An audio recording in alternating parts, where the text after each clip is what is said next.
Hello everyone, this is Anuprati Devnath, the trainee under Lexicon Company for the month of July. So as you have already watched the title below, what this video is all gonna be about, so let's get started. Talking about the transfer of unborn person in an Transfer of Property Act. Now it's talking about property and how can a person be a property. Yes, a person can be a property for the parents itself when he is born or when he is a minor. So let me introduce you to the introduction of this basic or why I'm talking about the topic. So section 5 of the Transfer of Property Act 1882 defines the phrase transfer of property. The section provides that transfer of property means an act by which a living person conveys property in present or in future to one or more than living persons or to himself and one of more than one living persons, and to transfer property is to perform such act. Further provisions to the section mentions that living person includes a company or association or body of individuals, whether incorporated or not, but nothing mentioned here shall affect any law which is operational in India relating to transfer of property or to and by companies, associations or bodies by individuals.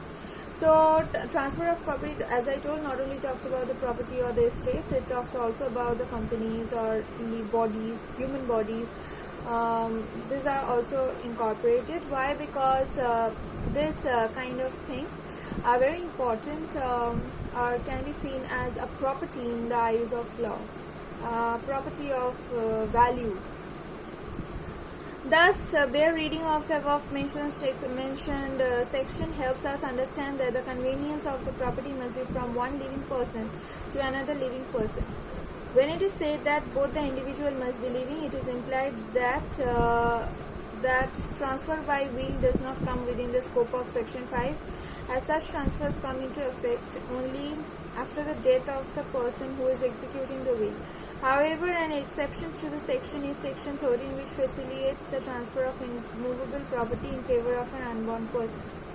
So basically it talks about that this where it is section lies is section 5 talks about the transfer of property. In the Transfer of Property Act talks about that, and it talks about the unborn person.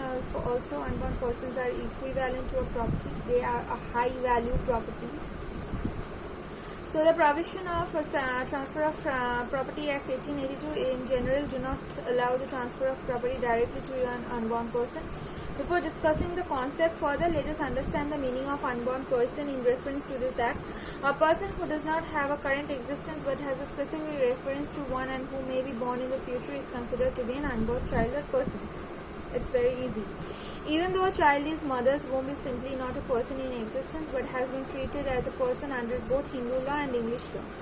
Therefore, it should be noted that the term unborn refers not only to those who might have been perceived by but not yet born, that is a child in womb, but also includes those who are not being even perceived, whether they will be born at all or not in all possibility, but a transfer of property is admissible to be effected for their benefit after understanding the meaning of the phrase unborn person.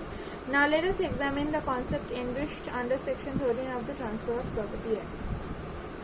So as we are talking about this unborn person, this paragraph talks about what is an unborn person. Unborn person means who has not an existence, first of all, but has the existence or the evidence of his existence somewhere or the other in a mother's womb, especially, or especially in the mother's womb only. Unborn person is he is going to be as a person. He is going to be a person in the future. So this is it, and the provisions under Transfer of Property Act talking about in 1882 states that section 13 of the Transfer of Property Act 1882 proves that when the transfer of property and interest therein is created for the benefit of an unborn person at the date of the transfer, a prior interest is to be created in respect of the same transfer, and the interest created for the benefit of such person shall not take effect unless it extends to the whole of the remaining interest of the person transferring the property in the property to be transferred. That's it. So thus, in order to transfer a property for the benefit of an unborn person on the date of the transfer, it is imperative that the property must first be transferred by the mechanism of trust in favor of some person living other than the inborn person. On the date of transfer, in simpler terms, it can be said that the immovable property must vest in some living person between the date of the transfer and the coming into existence of the unborn person, as the property cannot be transferred directly in favor of an unborn person. So unborn person, as it is said that it is an unborn person, but it is equivalent to a property, means it has a high value. So there will be some precautions, and the section 13 gives some laws and precautions about that unborn persons as well. So talking about the essential elements of section 13, no direct transfer, means you can't directly transfer because it's not existed. To prior interest, because you have to give interest before he has been because he is not exist because his existence is will be in the future, not presently. Currently he is there, so prior interest should be there. And 3, absolute interest. Absolute interest means the full interest before coming and even when he has come already. So both 2 interests should constitute to an absolute interest. So let me give an illustration talking about A owns a property.